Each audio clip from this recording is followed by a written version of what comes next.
Be ready. 5 seconds. Start. Madam Vice Chairman, it is rather unfortunate that on a subject like this, where the lives of millions of our countrymen are affected, we have to go by the limitations of time in offering our remarks, as a result of which I will not take the House to the various details which I would have liked to do. I would like to compress my remarks in as short a space as possible.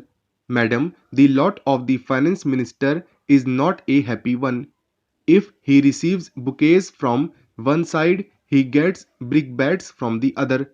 Our country is occupying such a crucial position in the underdeveloped countries of the world that every action of the finance minister will have repercussions not only in this country but outside the country as well. We have chosen the path of economic development in a planned manner, but as you are aware, economic development in an underdeveloped economy has to pass through very critical and trying times. The resources which are available to a developed economy, industrialized economy, are not available to a country like ours. That puts a limitation on our efforts to utilize the resources, the limited resources that are available to us, to the best advantage possible. In the light of these factors, we have to judge the budget proposals that are before the House for discussion. We have also to consider one very important factor, and that is what were the economic conditions prevailing in the preceding year, because there are the things which will condition our action in future. The finance minister in his budget speech has given a review of the economic conditions prevailing in the country during the preceding year. It is no use denying the fact that last year we were rather unhappy. There was a shortfall in agricultural production. There was also an overall shortfall in industrial production. In view of those factors, we might be tempted to take a pessimistic view, but as you are aware, agricultural production in this country has to solely depend to a large extent on the vagaries of the monsoon. Even though our cultivated area in acreage is larger than the cultivated area in China, our production is less than that of China. One of the most important reasons is that the cultivated area under irrigation in India is 21%. In our country, still, we are not utilizing modern techniques of production, but it is heartening to note that during the last 5 years or so, our consumption of fertilizers is increasing. Even then, without the assistance of irrigation, our agricultural production is not likely to improve.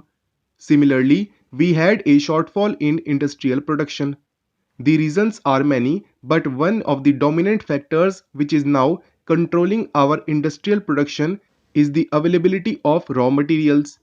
We have to depend on raw materials from outside countries, and our foreign exchange resources do not permit us to import as many raw materials as we might desire.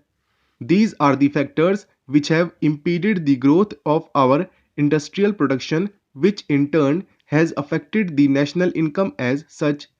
Although last year the national income might not have increased, at least it had remained at the same level as that of 2006-2007.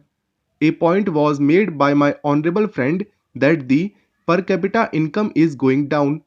It is no doubt a fact that there is a slight fall in the per capita income in this country, but the reasons are quite obvious.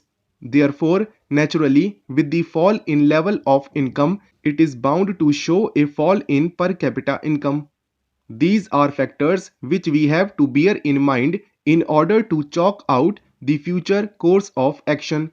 Madam, no development can take place unless we are prepared to work hard, unless we are prepared to make sacrifices. Today in our country, so far as the financial resources are concerned, I can say with justifiable pride that our performance in raising the resources has actually exceeded the targets which were set before us by the Planning Commission. The Planning Commission in the 10th five-year plan had fixed a target of rupees 850 crores to be raised by additional taxation. According to the appraisal of the 10th five-year plan published by the Planning Commission, we have really speaking raised rupees 900 crores. Therefore, from the point of view of making revenue available to the states for the purpose of implementing the plan, it cannot be shifted to the shoulders of the people in the sense that they have not given the resources which were fixed by the Planning Commission. Under these circumstances, a natural question can be asked: what is the reason why our economy is not picking up? The reason was given in the appraisal that during the last 2 years, which were under review in that report, they had come to the conclusion. Madam Vice Chairman, the question of deficit financing has been raised in this House on several occasions. I am no financial or economic expert, but whatever common sense that I possess guides me in one direction, and it is this, that it would be unscientific and uneconomic to put a ceiling on deficit financing as such. I do not see any sanctity attached to a ceiling to be fixed, because if the production increases in the agricultural sector as well as in the industrial sector, there is no harm if deficit financing is resorted to. But if there is a shortfall in industrial or agricultural production, and even then, if purchasing power is pumped into the system, it might be that inflationary pressures might arise.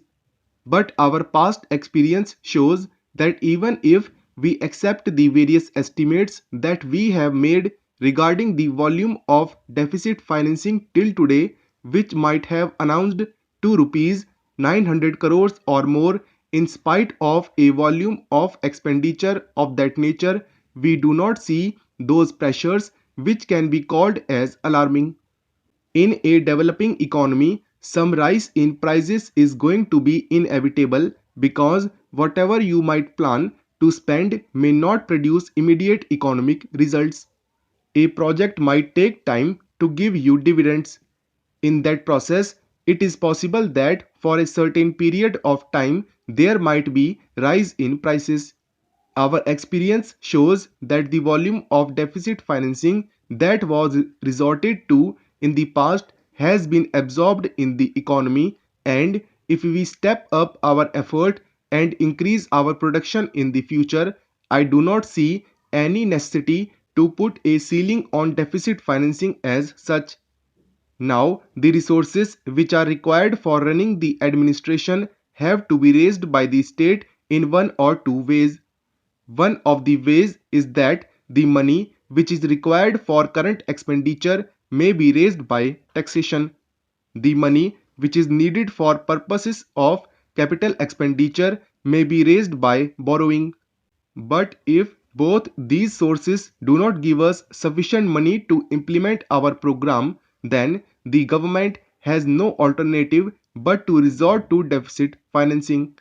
I would therefore suggest that efforts should be made to mobilize the savings of the people for development. I have been saying that there is surplus purchasing power in the rural areas. As you are aware, 70% of the population of the country reside in villages.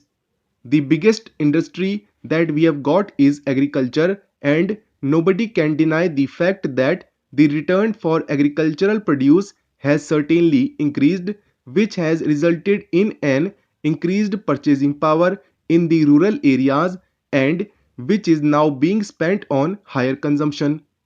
It is for the purpose of retaining consumption of food grains that I am suggesting that we must make every effort to remove that surplus purchasing power for the benefit of society as a whole.